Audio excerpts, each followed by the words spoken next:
અને જે ભોળા હોય ને, જો તમે બહુ ચાલશો ને તો સમજી લો જીવનમાં બહુ તકલીફમાં આવશો.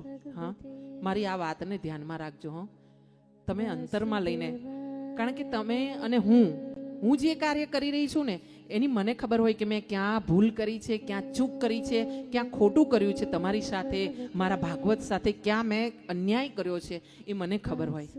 હા, બની શકે ત્યાં સુધી હું એક વાત કથામાંથી ચૂક થાય એવી નથી કરવા માંગતી, પણ ભૂલથી જો ભૂલ થઈ હોય તો મને પણ ખબર હોય. એવી રીતે તમને પણ ખબર હોય, સમાજમાં, જીવનમાં અત્યારે બેઠા છો કે ભાગવતમાં બેઠા પછી તમારાથી કઈ ચૂક થઈ હોય, કોઈ વિચાર ખોટો આવ્યો હોય. પરંતુ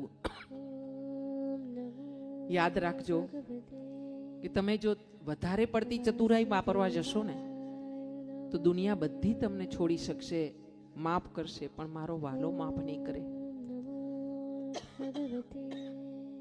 એટલે હંમેશા બને એટલા ભોળા બનીને, સરળ બનીને, હા, એટલે હું કહું છું ઘણી વાર કે ભગવાનની પાસે જઈએ ને તે મૂર્ખ બનીને જવાનું.